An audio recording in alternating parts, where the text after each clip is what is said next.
I want to backtrack a little bit. We were talking earlier on about TV and stuff like that. Now, when Vince changed over his concept of TV, the earlier in the '80s it was more like the big guy against the smaller guy, squash matches and stuff like that, and he went to more competitive matches with Monday Night Raw. What's your take on that? I like that. I never liked I always thought what a squash match was. The guy goes up and gets a beer and goes to the bathroom. He waits to see the interview. Cause nothing to see in a squash match. Right. And there's nothing really to see. Because the guy does the same thing all the time. He clotheslines a guy, slams a guy, kicks a guy. That's it. The interview you wanted to see. When Vince changed it around, I thought it made TV better. I thought it gave the fan something at home to see. A lot of people, like Tony Schiavone doesn't like the fans. And Ultimate Warrior, I was talking about him earlier. We had a spot one night where I jumped up and I told him he was going to clothesline me. I said, no, instead of clotheslining me, nail me and then post me. Because I had a bad neck. That way I could do the best I could for you and the product. Right. I jump up, he came out of nowhere and just waffled me to the floor. Went back to dress him, I asked him, I said, how come? He said, I never know what I'm going to do. I said, well then I never know where I'm going to be. See, what they don't understand is their whole character, their whole image is the ultimate this. I could make him look like a piece of crap so easy. All I had to do was say, slam me in the ring, cover me, and kick out. I could have killed his gimmick. I could have had him hit me with a clothesline and looked at him and gone, right. They don't realize they're vulnerable, and we got them. They don't realize that. And the fans don't deserve that. They deserve to have entertainment.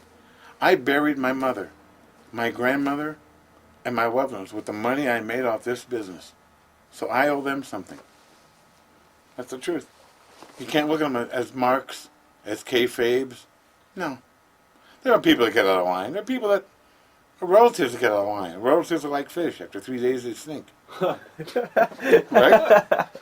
And remember, a friend in need is a pest. But no, fans are... They feed us. They do.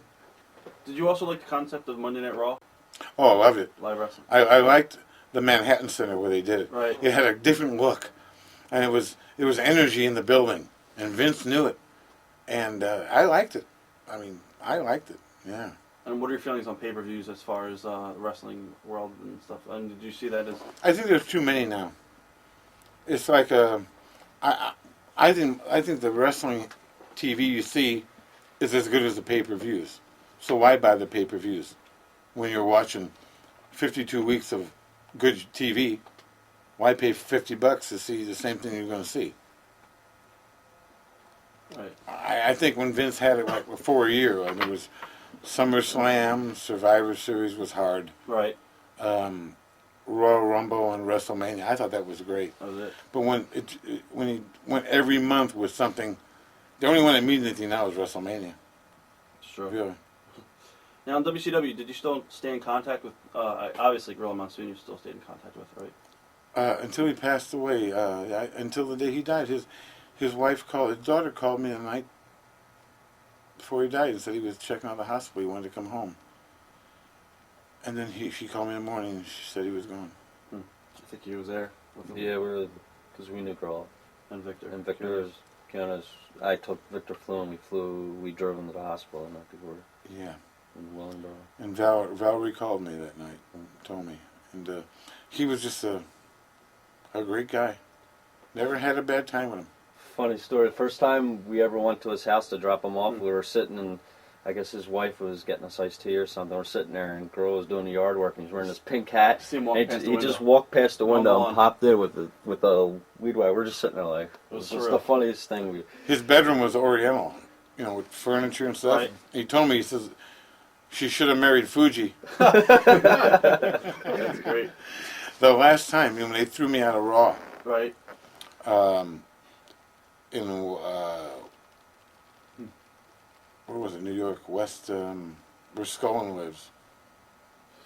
I'm not sure. It's right outside of LaGuardia there. White Plains. And they threw me out that night. And Vince said, how do you want to leave? I said, well, have Gino throw me out. I said, I'll have a bag that I'll have like lamps in it, I'll have towels and ashtrays, everything the weasel would steal. So Patterson said, why don't you have bras and panties? I said, well, Pat, when you and I pack for the road, I think we pack differently. Yeah. So Gino threw me out that night, and then we got in the car. We went back to LaGuardia to the hotel. We got in the elevator. We got off on the floor together, same floor. I said, well, this is it. We shook hands, and I went to my room. In my room was a basket of fruit. So I called him. I said, hey, you big ape, I got bananas here. He's okay. So he came down the hall, and I gave it to him. We cried for an hour in the hall. That was it. Getting back to WCW, how were you treated in WCW? Oh, no respect. I had an idea when Cactus Jack was there with Mankind or Man Pain or whatever his name was. Max Payne. Yeah, and they were wrestling the Nasty Boys or something. So I suggested, I said, why don't you have Gene open it up? And all you hear is sirens and red lights flashing in his face. And he says, you're not going to believe where I'm at. And just pull back. And he's in an ambulance going to the ring. And Bischoff said, Bobby, you're just an announcer. We'll come up with those ideas. And then that's when I figured it out. Every 2 weeks, cash your check, go home. I lost all desire to work. Didn't care anymore or anything. They wouldn't even tell us to finish this sometimes. Sometimes we wouldn't even get a program of what was going on in the show until like the third match. Everyone that was there, except for a few people, shouldn't have been there. They weren't qualified to be in television or to do anything like to do in wrestling. They weren't any good. Simple. If all you people watch this now are going to say I'm a jerk, are we in business? Is WCW in business? Why? Because they couldn't do it. They didn't know how to compete with Vince McMahon. If you were in charge of WCW, what would you have done differently? I'd have put everybody in one room and roll a hand grenade in there. All right. What I would have done is I would have let it go as it was. I would have never bitched at the talent or the television people. You know why? Because they're going to do what they want to do anyway. This way, everybody would say, what's he not like? He never complains.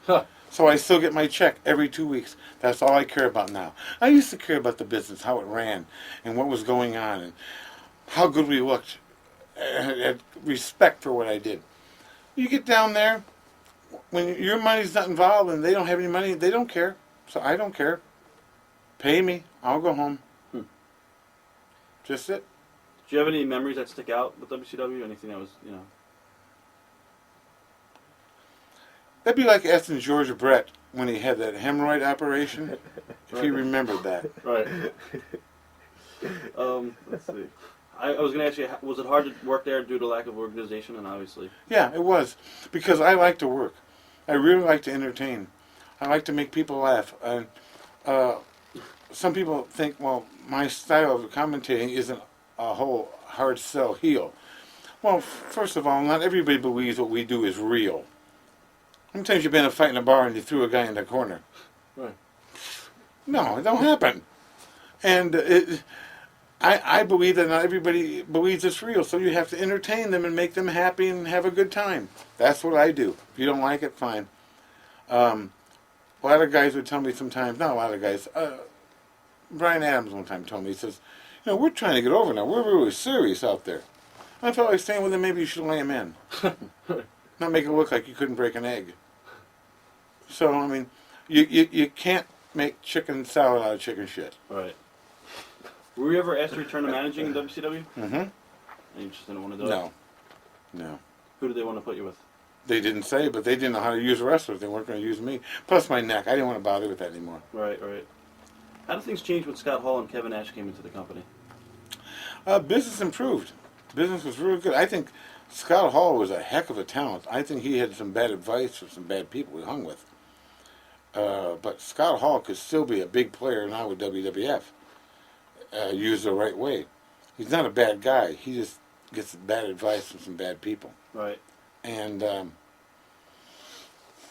Nash was just a big guy, nothing special. But Hall had charisma. He had Right. When he did the toothpick thing. He didn't like doing that. I told him, I said, just keep doing it. Throw it right towards the camera. He used to do it like that. I said, no, do it like that. He said, well, does it look? I said, don't worry about it. He had no confidence. Then finally he got confidence. Scott Hall he'd be a heck of a talent. But he has to be produced and controlled. Speaking of you giving advice to guys, did any of the younger guys ever approach you with ideas or trying to seek advice from you? Yeah, some guys would always ask me. I always try to help anybody. But I told them, I said, this may work for me, may not work for you. And I just told them the logic of it. Whenever you're involved in a match or managing or on air or whatever you're doing, pretend you're doing it for real. And it'll work. I mean, when I managed the guys, I pretended I owned them. I had an investment. When I was in that ring, this guy was going to kick my butt. And what would I do? What would I do if you came after me with a board? Would I shake hands? I'd beg, please don't. I'd pull a ref in front of me. I would do everything imaginable to save my hide. Right. It's simple. Is there any guys that you could say that you were definitely responsible for as far as, getting them over? Or? Oh, I don't want to take credit for that. I believe whoever got over because they did. With their own talent. If I had something to do with it, then we both did. I didn't get over by myself. I got over with managing people. So,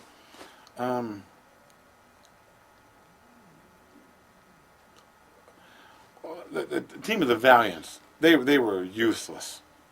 They needed me. They were really useless. Right. They couldn't talk or walk. They could talk, but at the wrong times. Right. And would never say the right things. And they would do the same stupid things in the ring all the time. They were like your honeymoon. The next night's not that good. First time you see him was okay, but right. Now in '96, when WCW started to change things around and the business went up, how did Eric Bischoff change behind the scenes, personality-wise? that's hard to say because he never had any confrontation with anybody. He never talked to anybody. No one there ever said when you were done with a broadcast, good, or that stunk. No one ever said nothing to you. You never knew anything, what was going on. Bischoff acted like he was above everyone else, and he had no time to talk to anybody else. Well, I'd been there since Lou Thesz and seen the Vince McMahons and the people that were important, and it didn't impress me, so I just ignored it. Every 2 weeks, cash a check. When business started to go down, did anything change or same? Oh, no. When business was good, things were the same. No one was nice to you. No one did anything. We were just lucky we had 83 weeks at number one. We were just lucky. And you know why we were lucky? Because remember Vince put on those vignettes about Hogan being old and savage? Yeah. All that did was make people tune in and see what we were doing. Right. That's what helped us and Goldberg. And then they killed everything. So they weren't smart people.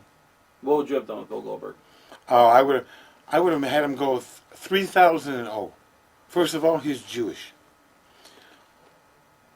Most of the people in marketing and in television are Jewish people. They've never had a champion. They would run with this guy. They would love him. And I'm not being racist or anything, Right. but a Polish guy get over in Warsaw. You know, if he... Kowalski get over there if he was in Poland. Right. But, I mean, this would have worked. They've never had a guy like this. Plus, he played pro ball. Plus, he was raw. He didn't know how to work. But what he did was good enough. And he had that look Definitely. that you could build around. And whoever decided to beat him and okayed it destroyed over 200 jobs of people at WCW. People that you don't even know that lost jobs because somebody was playing with the business. They didn't really know. And they didn't really beat Goldberg to help Goldberg or to help the business. They did it selfishly to hurt Goldberg and to hurt everybody. He was definitely the future of the business. Oh, of course. Of course. I would have had him go 2000-0. Marciano did. Big deal. But that would have been something to talk about. And you need something to talk about. That was unique. It was. At any time, did you ever have talks with ECW at all about this? No, never did. And did you ever consider returning to WWF? Yeah. I called Vince when I was done at WCW and told him I was available. and he said, I'll get back to you. And he used me at WrestleMania. Right. How did that go? That was fun. That was great. It was like being back in Hollywood after being on the, in a carnival. Right. It really was. Everybody was polite and thankful, and people said "sir," and the production was run well, and it was good. It was really good. I got to see a bunch of old friends and stuff, and it was fun. Do you think you'll go back? If the money was right and the timing was right, I don't want to work every day anymore. I don't want to. I got my book coming out. I want to do that. I want to do personal appearances. I want to do commercials. I want to be a spokesperson for a company or something. Wrestling, I don't know if I want to do. I don't think there is going to be wrestling anymore. I really don't see it because people aren't going to buy tickets when they know what's going to happen. That's my thinking. You think it's just the business is going to go down, not recover? Yeah. Plus, I think you need an opposition to make yourself fight harder. Right. And I think Vince, even though he owns WCW, is still the same. I mean, I hope the family does good with it, but I really see it's going to be a trouble. There's no interest there anymore. To me, there's no interest. Now, I guess when you were replaced by Mark Madden, how did you find out? I worked at WCW for 6 years. I missed 2 days. One was my mother-in-law died, and I had to go to the funeral. The other one was I had strep throat, and I called Tony, and I said, I can't talk. And I guess Terry Taylor, everybody went nuts trying to find Madden. And when I came back the next week, then that, what was his name? Mark Madden? No, the other guy that was supposed to be a writer. Oh, the JR guy who worked with Vince Russo. Ed Fiera. Oh, Ed was okay, but the other guy was... Vince Russo. Right. Oh, he was just a three-corner guy trying to switch the P underneath the shell on the corner. That's all he was. Three-card Monty. Had no idea for the business. I mean, he thought everything in the business he wanted to change, he could prove it would draw money. He was a writer for Vince. Believe me. If he came up with 20 good ideas, Vince used one and changed it to what he wanted. Right. How did he do with WCW? Nothing. It was horrible. Horrible. He was a disgrace. It wasn't even wrestling when he took over. Pardon? The TV wasn't even wrestling anymore. No. It was all skits. It was horrible. No, it wasn't good. And he thought he could do it, and he couldn't. I already asked you about Tony Schiavone. We brought him up. I was going to ask you about your favorite and least favorite announcers you worked with. My favorite was Monsoon. Right. And Okerlund. He's and Mike Tenay. How's Mean Gene to work with outside the ring? Good. Yeah, he's good at work. But he's funny. You know, you can always get a laugh with a guy with a bald hair and and a mustache who's 5'3". How did you find out that the WF was buying WCW? Somebody called me and told me. I knew it was going to happen. I knew somebody was going to buy it because it was going no place. There was no management there or nothing. And I figured if Vince bought it, the only reason he'd buy it was just to own the tapes. Right. There's no other reason. Now they're using the underneath guys. It don't work. I'm sorry, I don't think it works. And if that keeps me from getting a job at WWF, tough. That's the way I feel. How were you treated by the boys when you came back? Oh, they were great. Oh, yeah. I never met the Dudleys. Right. They were good guys. I had fun with them. They were good guys. I liked them. And, Eddie Guerrero was an old friend of mine, and Malenko, and the Iron Sheik. He's just a typical fool. And Nikolai Volkov and we were talking, and Hillbilly Jim. And, oh, we had a best time. It was fun. It was like somebody pulls a stake out of your heart and you come alive again. I was going to ask you kind of touched on it. Did you see that as a return, as a farewell, or a return? I looked at it as an opportunity. Whether he's going to hire me or not is up to him. Right. Whether I want to work the schedule he wants is up to me. I really don't need the money. I just have to get out of the house because I'm thinking of my wife now as Nicole Simpson. I mean, you just can't be. I've been on the road for 40 years. Now I'm home. You know, I just want to get out and do something. Especially going back to WCW, what was your feeling like towards like new style wrestling, like lucha libre and the Japanese and like the garbage wrestling? You know, that was okay once in a while. I mean, I thought for the Mexicans, what you should do is they brought in 12 guys a night. You should bring in 2 guys and bring in 12 hoods. They all look the same, just switch them. Right. Let them do interviews so no one's going to ever know who they are anyway. How many times can you hit a fat guy with a garbage can? That don't hurt. Right. How many times can you beat a guitar over a guy's head? And nobody's hospitalized. I mean, there's some things they did that's just ridiculous. Yeah. I was always brought up, when you hit a guy with something, do something, he's out for a while. Make it mean it. Right. Yeah. Or don't do it. But who do you feel is single, like, well, who was the main person for the downfall of WCW if you had to single out one person? it has to be whoever was in charge, and it has to be Bischoff or Dr. Harvey Scheller. Whoever said, okay, we'll do that. We'll beat Goldberg. We'll give this guy $8 million to do nothing. We'll pay these guys $500,000 for 10 years. Stay home. Whoever made those decisions did it.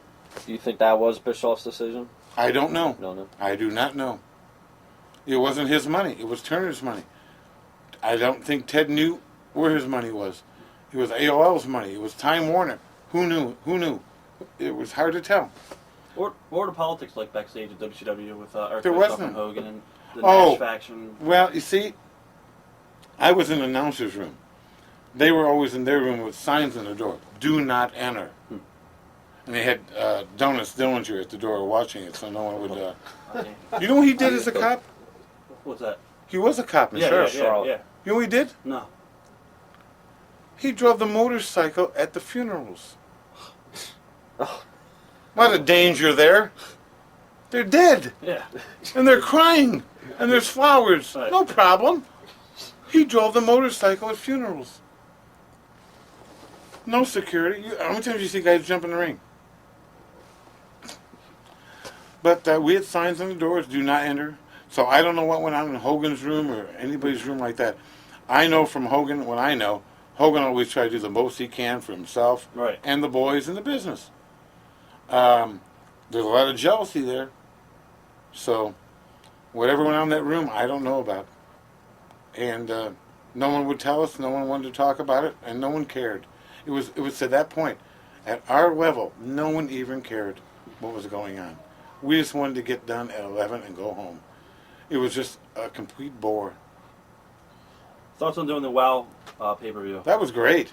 First time I ever said a ring sign and looked up a guy's trunks. No, the girls worked hard, and David McLean treated me nice, and it was a different experience, and I enjoyed it. It was a lot of guys called me and said, "Why would you do that?" Well, why not? It was fun. I want to have fun. It's no worse doing WoW than doing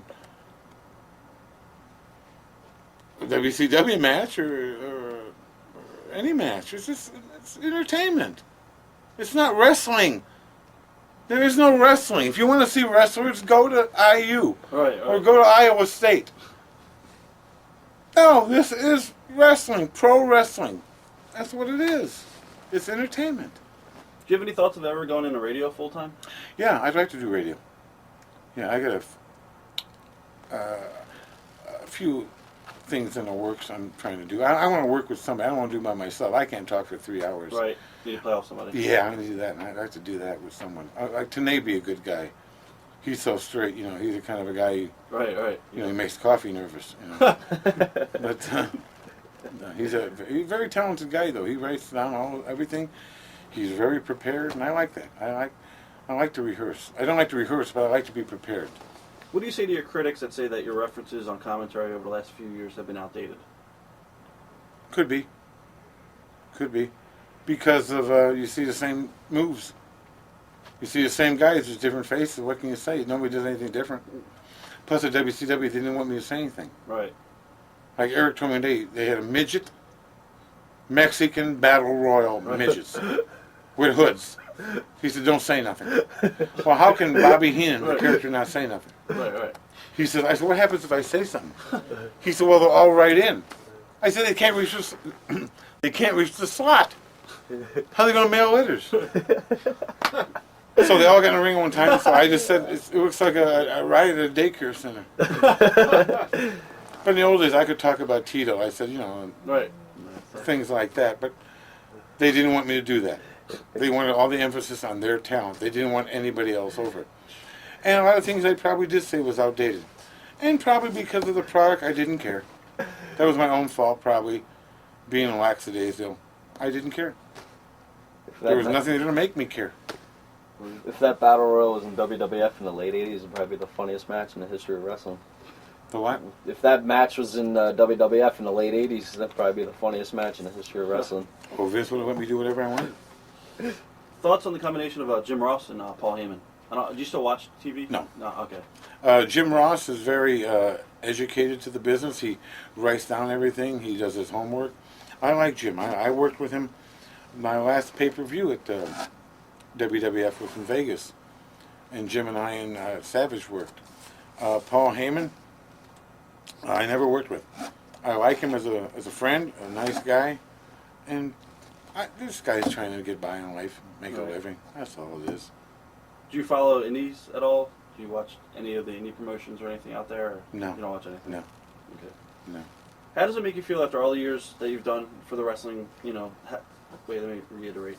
How does it make you feel after all you've done for the business, and then you're watching the business today, and the managers have been replaced by girls out there with, blonde hair and big tits? Well, I didn't do anything for the business. What I did was for me. And what I made off the business and what I contributed was just me. What anybody else does is their business. If a promoter wants to use somebody with big boobs and a nice butt, fine.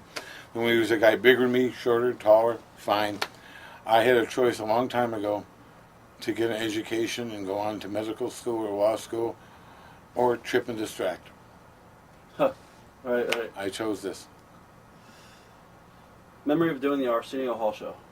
Oh, that was fun. That was fun. My wife stole everything out of there.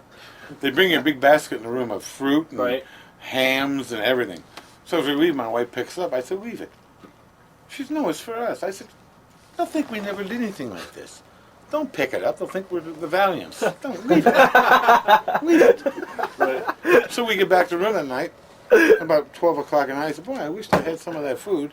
So she took everything out of her purse. That's great. That's like my mom. Yeah. So now, the next time I did Arsenio, I told him my wife stole everything. He said, well, that's for you. Right. He sent me a basket the next day with everything in it and a doll for my daughter with a jacket on and everything. Right. Class guy. That's cool. Yeah. Did you ever have any heat with anyone outside the wrestling business for anything you've ever said?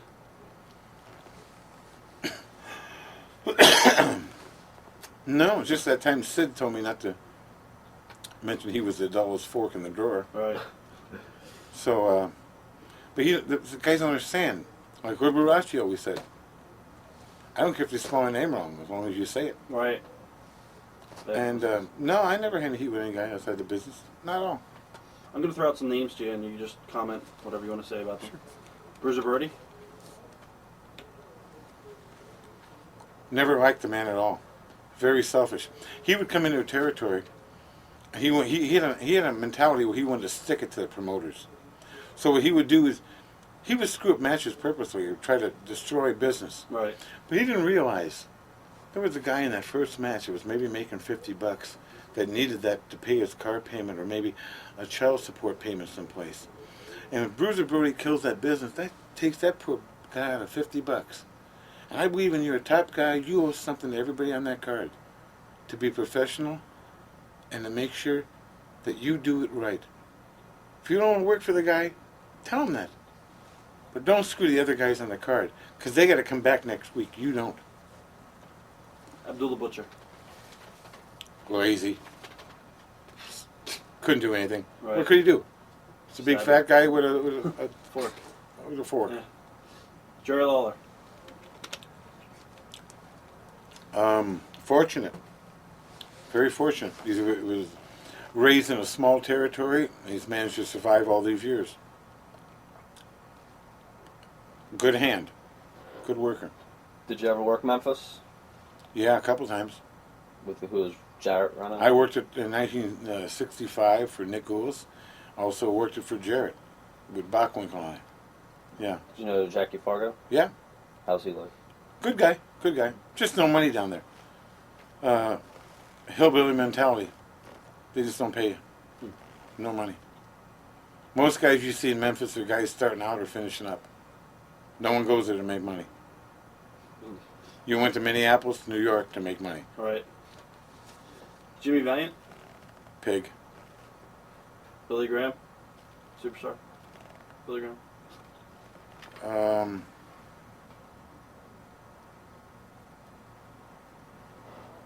Great talker.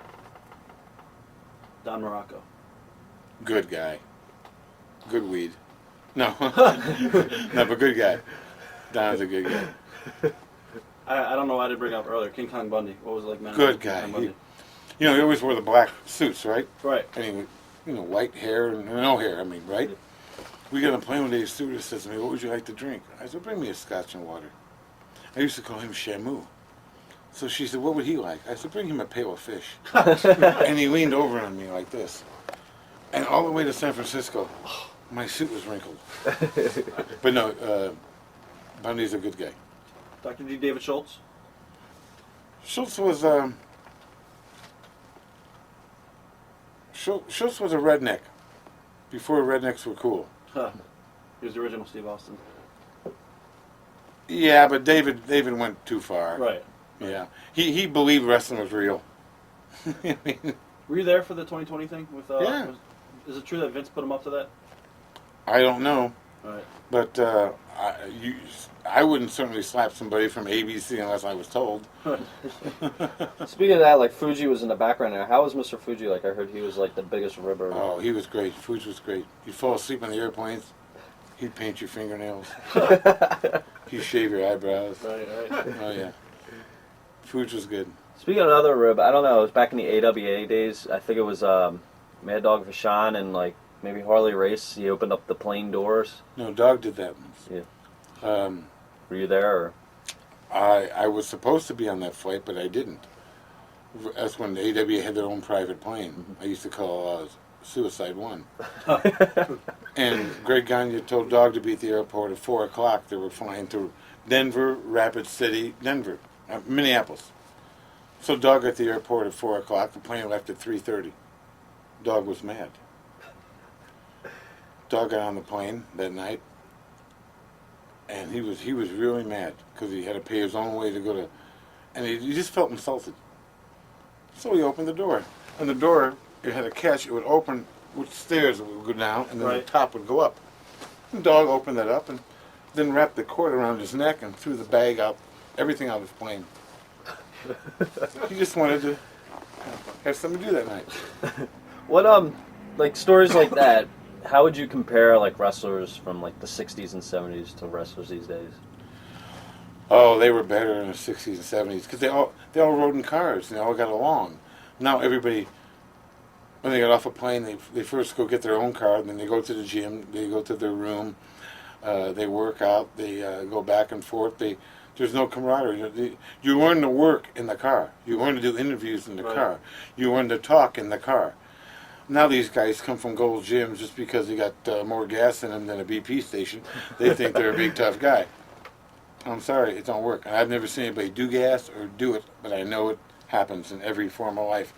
Probably the FD, the guy delivering flowers is on the pizza guy from Papa John's on gas. Who knows? But I was going to take it one time when I first started the business. What happened? There was a thing called Diana Ball. And an old-time wrestler named Rocky Montero used to be a boxer. He told me, kid, don't take it. He said, it'll screw your kidneys and your heart. I never did. Speaking of drugs, like, what is your opinion on drugs? And also, maybe a different question. There's a lot of talk about drugs in wrestling these days. Was maybe not drugs back in the day, but how was drinking back in the 60s and 70s? I heard a lot of stories. Well, people drank during the Depression. Was it worse then than now, do you think? Or? No. Milwaukee, there's a bar in every corner. All your life. There's always been. Actors have always drank. Baseball players, football players, everybody. After a baseball game, football game, there's beer in the locker rooms. Everybody drinks. No, there's always been that. People have always drank. Drugs now, the guys that smoke say themselves. The guys that do other stuff up their nose say themselves. They never flaunt it in the dressing room. They never talk to each other about it in front of me or anybody else. So that's kind of quiet, and that's what they do if they do it. I'm not saying they do or they don't. I don't know, but that's their business. But everybody has a couple beers after a match. Everybody gets on the airplane after a flight.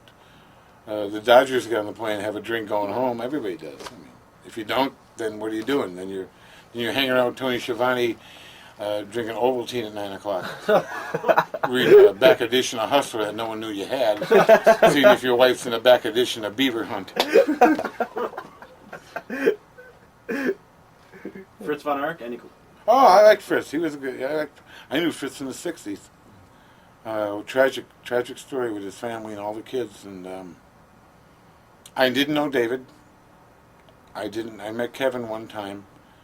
I didn't know the other two boys. I just knew Kerry from WWF, and I knew Jack Fritz from the old days, and he was always a nice guy. Bret Hart.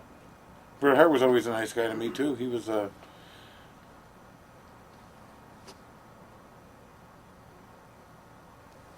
always intense about his interviews, always wanted to know where it was going, what he had to say, what he was going to do, and very conscious about what he was doing, and no problem.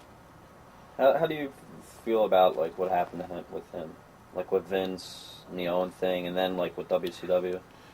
What's your take? Well, I don't know the whole story. To me, the Owen thing is a tragedy.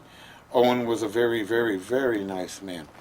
As I was leaving White Plains that afternoon, before we did the thing where I finished up, I was going across the street to a diner to get a sandwich, and Owen walked up next to me and he said, I hear this is your last night. I said, yeah. He said, why? I said, well, I just want to do something else. I'm tired.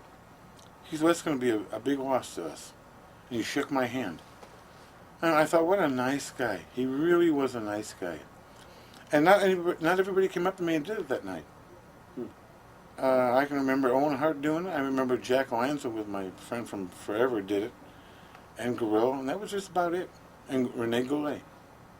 Other than that, that was about it. What happened with Bret Hart and Vince? There's two ways to look at it. He didn't want to do the job for Michaels in Canada. Well, he's not winning nothing or losing nothing. It's a belt someone's giving you. Vince owns the belt. You do what the man tells you.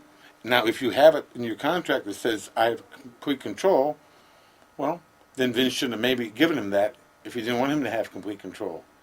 Then there was a double cross. It's probably happened at every hairdresser shop you've seen, every body shop, every place in the world. Who knows? I wouldn't have gotten mad. I'd have put the guy over, got my money, and gone home. We're in this for money. Exactly.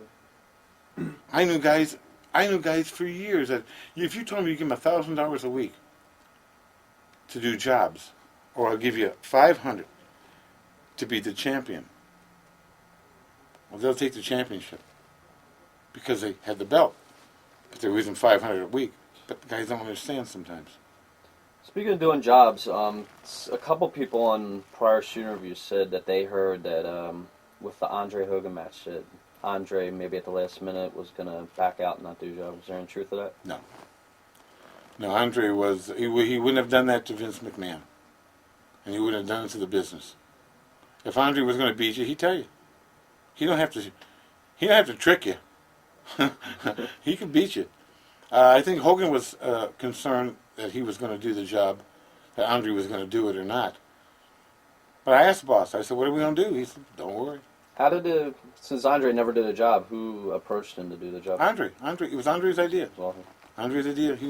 He realized, I believe, that this was his last big pay-per-view he could have ever gotten. And with who? Hogan. Hottest guy in the business, biggest guy in the business. And he asked Vince if I could be his manager because he trusted me. And that was a compliment. So there was never nothing to do. Boss just said, don't worry about it. And if he wanted to beat Hogan, he was going to beat him. If he didn't, he was a professional. He made his money. That's what he wanted to do, was make his money on the way out and be on the biggest one that he could be on. Speaking of guys like that are like big guys in the business, do you think if Goldberg was in WWF instead of WCW, he could be bigger than Austin? Oh yeah, because he's bigger than Austin. He looks better than Austin. I mean, Austin's not a big guy. He just swears a lot. But Goldberg, yeah, I think it'd be different. Yeah. I don't think the people want Austin now as a heel. No. No. They like him too much. Yeah. I don't think they are heels anymore. They like characters now. They like to be entertained. Luthez? Lou won the belt in 1937. I was jumping from ball to ball, like even becoming a bastard at that time. God, 37. Lou was always a nice guy to me. Lou was always a gentleman to me, and but you know, his styles passed him by, and you know, putting your elbow to the ear anymore, doing that don't work. Right. I don't even know what works anymore. But no, Lou was a nice man. He's a gentleman. How about Bruno Sammartino? Bruno's okay. He's bitter about the business. A lot of guys you got to understand something. If you're bitter about it, why didn't you get out of it? I mean, if you made nothing at it for 20 years, then you're a fool. Right. If you made money at it and bitch about it, shut up and keep it. I made money at it. I had fun. I don't like the way it ran because there was no hospitalization or pensions and that, but I had a good time. I had a lot of laughs with a bunch of good guys. And I broke my neck, and I had my knee operated on. I had nerve damage in my hand. But that could have happened working at a 7-Eleven. I'm married to an Italian woman. Her family could have killed me. So, it doesn't matter. I made money doing what I wanted to do and had fun. Now, Roddy Piper, we've talked to him a lot, and he talks about, you know, making a union in wrestling. Do you ever see that happening? No. No. Can't trust anybody. And at my stage in life now, no. There was talk about that years ago, but you couldn't trust anybody, and plus they'd blackball you. The promoters didn't want that. If you were making $5,000 a week someplace and didn't like working for Watts, Right. well, I'll go work for Eddie Gray and make $5,000. But if they keep you making $50 a week, you couldn't make that move because you had to pack your family up and your apartment and your tables and chairs and move to another territory and hope to get over. Right. You know, they kept you on that money. It wasn't fair. It wasn't fair. But you had a choice. You could have left. Did you ever were approached to work WWF before, like with Vince Sr.? I called Vince Sr. for years. Every 6 months I talked to him. But he wouldn't use me because he had 3 guys. There was the Wizard, Right. Albano, and Blassie. And he didn't have enough to bring in a 4th manager. And I talked to him before he died. I went to Japan. And he said, Bobby, something big is happening, but I can't tell you what's going on. That's when the kid was taking over everything. And he says, just call me when you get back from Japan. And when I was in Japan, he died. And that's what happened. But no, I would have wanted to go there because you only had your TV every 3 weeks, and then you got paid for every time your man was in. You didn't have to go to him. That was a good deal. Yeah, it was a good deal. You talked about Japan and your neck. Exactly what happened? Oh, there's a guy named Onita. And I was in a tag match, Hartley and I against Onita and Haku. And Haku slammed me, and Onita came off the top and dropped the leg like Hogan does. Right. But he landed in my face and took my head that way. And I was on the mat, and there was no place to go. And I broke 2 discs in my neck, and they had eventually, I was 83. I didn't have the operation until 95 because I had no insurance. So when I went to work for Turner's, when I had insurance, to have my neck operation. And they told me it'd be 2 hours. I was in the operating room 7.5 hours. And they took 2 bones out of my hip and put it in my neck and cut off 2 discs, 5th and 6th. And it was really getting bad where my neck didn't hurt as much as my arm did. And I couldn't grip things. And I'm 56 now. And I was getting to the age where it was really bothering me. And that's why I quit managing. I just couldn't go out there and When a guy got hit, I couldn't react and work Right. because it hurt me to move. And people don't understand it. Well, you just suck it up. Yeah, I sucked up for a lot of years, and I got tired of hurting. I'm sorry. Speaking of Watts, did you ever work for him? No. No. No. His territory worked every day, 7 days a week, and they Well, drove. traveling. And I didn't want to. I wanted to join the WWF, not the AAA. Yeah. Thoughts on Detroit and the original Sheik? Pardon? What are your thoughts on working in Detroit, big time wrestling? And With the original Sheik? Yeah. Oh. Sheik. He was my first friend in the business. In 1961, in Indianapolis, I was carrying jackets and setting the ring up. He'd give me his keys, and I'd go sit in his car. He had one of those double-door Lincolns, like Right. Kennedy was killed in. And I would go out and sit in his car, and he'd come out and give me $5 and talk to me. He didn't talk to anybody, and would always give me. Sometimes if he was late and was on last, he'd give me a ride to the bus stop, so I could catch the bus home, so I didn't have to hitchhike home. No, Sheik was okay with me. Whatever happened to his promotion? Because it seemed like it was huge, and then it just... Well, anybody has a 20-year run. Gagne had a 20-year run. Everybody does. You just run out of ideas and run out of talent. And you can't do the same disqualifications and the fire and blood every night. Right. For 20 years, it gets old. And it changes. Did you see that was kind of innovative for that time, or was... Oh, was, I thought... was wrestling always kind of hardcore, but nobody ever really knew about it, like with the blood and the...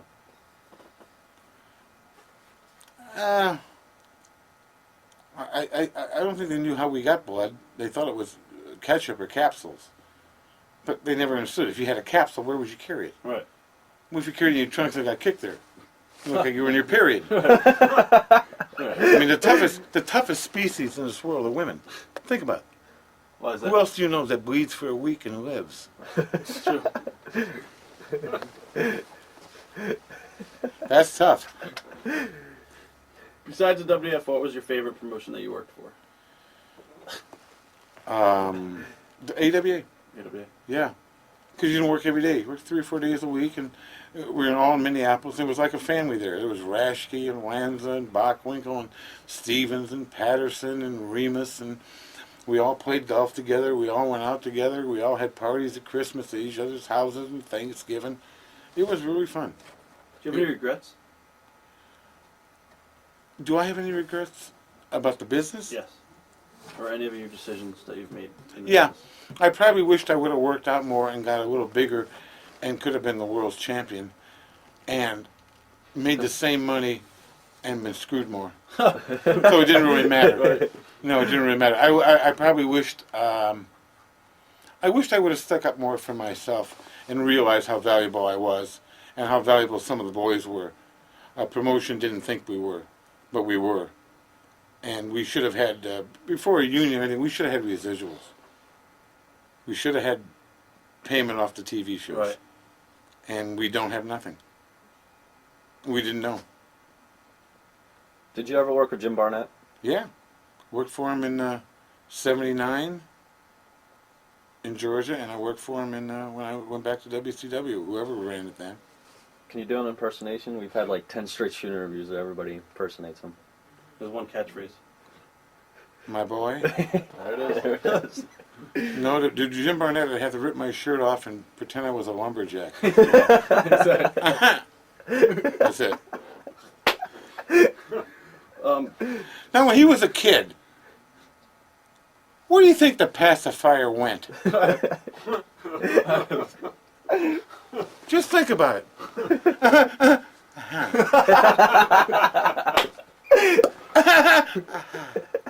I don't know. Maybe I'm just guessing. There's one guy that you never got to manage that you would have liked to manage. Who would that guy be? Hogan. Hogan. Sure. The money. That's where the money would have been. That'd have been He was great. easy to travel with. He was no problem. Really the easiest guy in the world. If he was a heel and you were with him, it would be amazing. Do Yeah. you still talk to him? No. I don't really talk to anybody. He was down the street from me. We only live about a mile from each other. Really? But, I've seen so many guys naked. When I'm home, I just want to be with my family. There's nothing else to talk about anymore. What are you going to do? You're going to wind up bitching about some other promotion or why things aren't going right. It's not necessary anymore. Thoughts on The Rock? Top guys like Triple H in the business. Triple H, I love the guy. He really, really dedicates himself like he cares about what he does. He's a student of the game. Pardon? He's a student of Yeah, the game. that's it. I wish you would lose the water and the black trunks and black boots, because that's blah to me. I wish you'd have a little more color. Right. If he had blonder hair with a little more flourish, I like that. The Rock, I think, is great. I like the way he talks and all that. You know, but then you got to look at Hogan and Vince. Could Vince have done it without Hogan? Could Hogan have been there without Vince? Vince would have done it without Hogan, I believe, because Vince was that smart. Hogan probably would have done it without Vince. Together, it worked. In closing, is there anything you want to say to your fans out there that you never had a chance to say to them? Yeah. A lot of the guys are going to be mad because I'm writing a book and I'm talking about work and heels and baby face and maybe expose the business. But it's very simple. The magic is over. Everyone knows how we do the tricks. God bless the memories. And God bless the fans. And God bless America. Thank you very, very much for being here today. Now who pays me for this son of a... I think it's both.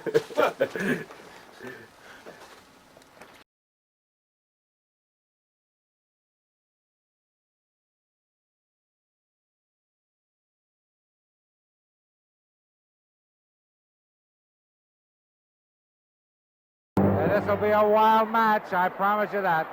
Dick the Bruiser assures us that Little Bruiser is a tiny tornado. There's Little Bruiser challenging Heenan right now. The bell rings, we're ready to go. Little Bruiser wants to start the action against Heenan. Oh! A drop kick.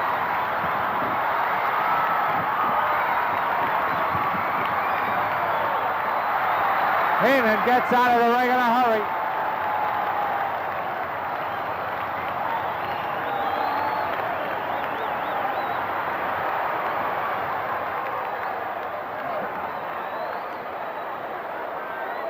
Dick the Bruiser's in there now. And when Heenan sees him, he immediately tags Mulligan. Blackjack Mulligan in there against the world's most dangerous wrestler, Dick the Bruiser. The Bruiser grabs him, has him up against the ropes. Oh, he throws a hard smash. And another one right to the chin. Mulligan comes back. Both men exchanging punches. The Bruiser tags Little Bruiser. Now watch this. Oh! Little Bruiser punching Mulligan. Crusher's holding Mulligan. Flying mare. And Dick the Bruiser with a head twister on Mulligan. A kick to the back.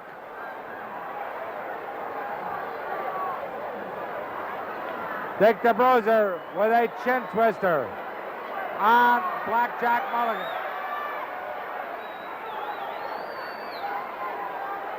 He crashes Mulligan's head into the turnbuckle.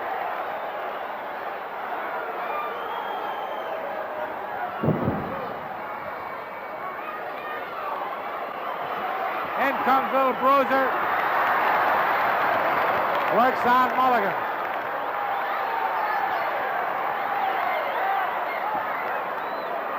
Pretty boy Bobby Heenan has to get back to the corner.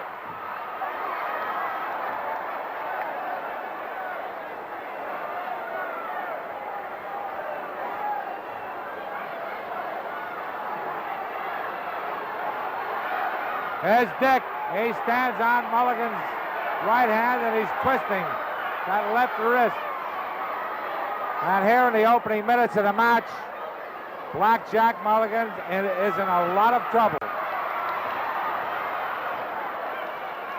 Lanza gets in there.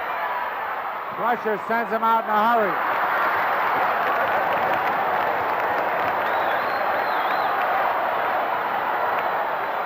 The referee's warning Little Bruiser, telling him not to get in there.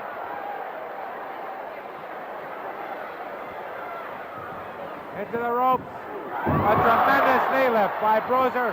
He covers Mulligan, but Heenan got in, kicked Bruiser in the head, broke up the pin. It's a one-fall match with a 60-minute time limit. A tremendous six-man tag team match. Another knee lift. Again, he covers him. This time Lanza breaking it up. Here comes the Crusher on the tag. The Crusher and Lanza. Lanza, there he goes. Reaching for some object in his trunks. They tie into one another. Crusher forces Lanza back against the ropes. There's a side headlock by the Crusher.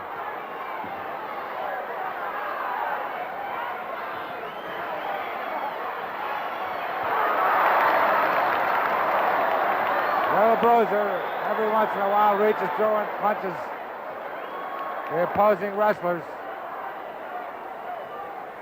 It's the Crusher with a side headlock.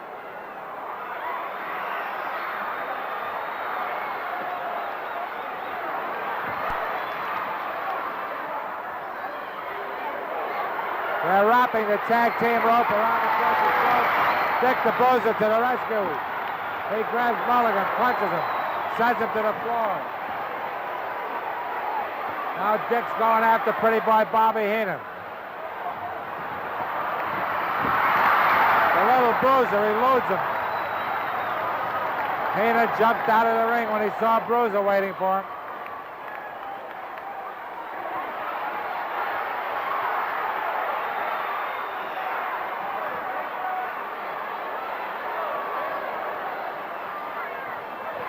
Crusher's caught in the corner. Oh, man.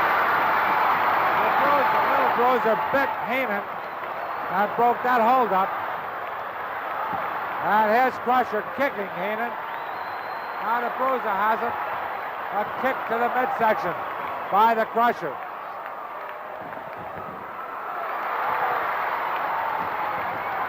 Here comes little Bruiser working on Bobby Heenan. Dick punches Mulligan, who goes to the outside. And that little Bruiser's a tough man.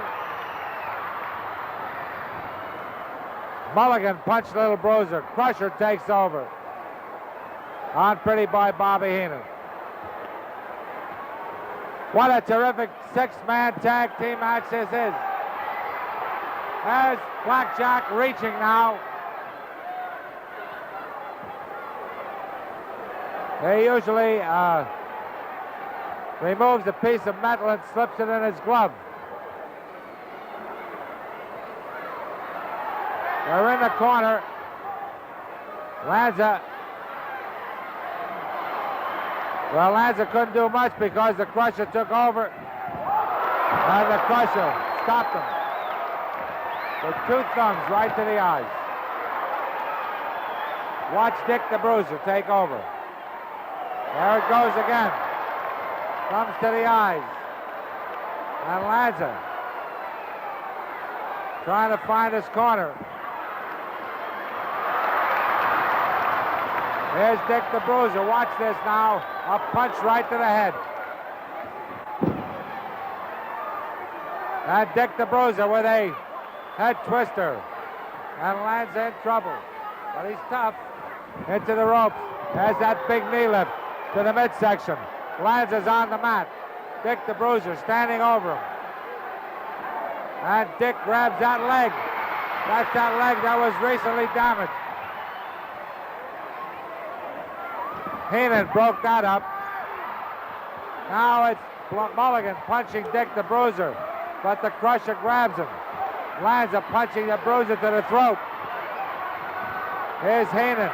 Heenan and Lanza choking Dick the Bruiser.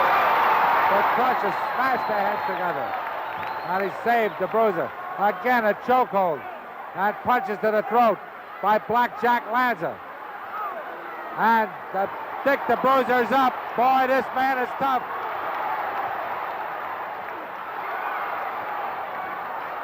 Look at Dick the Bruiser. What terrific recuperative powers this man has.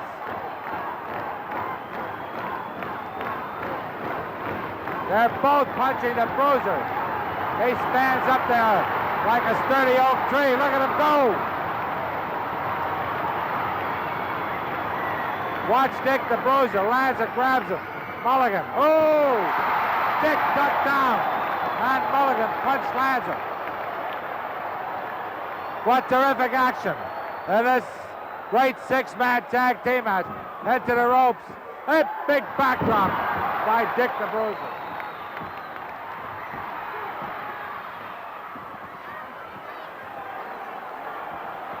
The Bruiser takes over on pretty boy Bobby Heenan.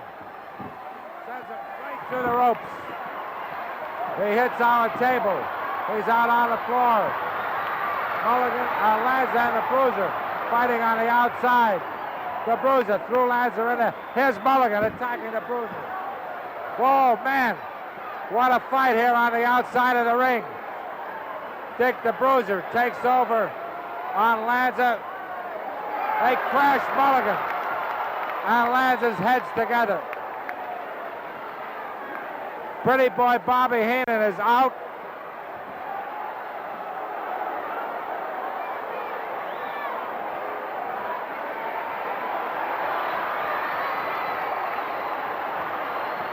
The Crusher takes over on Bobby Heenan. Bobby Heenan's head is badly cut. He throws Lanza into the ropes. A big backdrop by the Crusher. He's got him covered. He just about had him pinned, but Lanza managed to get away. Lanza with a big cut on his head. And Heenan bleeding. Oh, man, that blood is just gushing out. What a terrific six-man tag team match this is. What action here. Crusher working on Lanza. And Dick the Bruiser has Mulligan. And they smashed them together. Boy, like two express trains colliding. Now it's Bobby Heenan. Heenan is punched to the mat by Dick the Bruiser.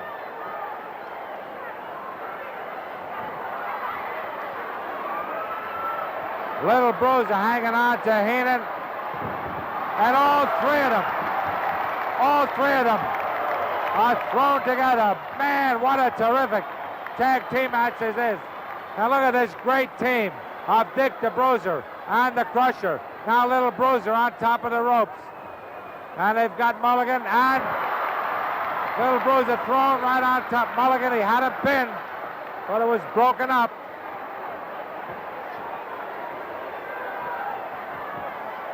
Again, now it's big Blackjack Lanza. And watch this. Crusher grabs Little Bruiser, throws him on top of Lanza. And a 2 count, but Heenan broke it up again. Sensational, dynamic action in this big six-man tag team match. There's Little Bruiser. They punch Heenan. Heenan is just about out. Little Bruiser, 1, 2, 3.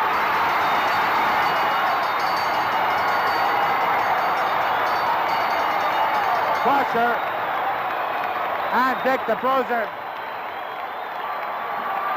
held him down. A Little Bruiser. Oh, wait a minute.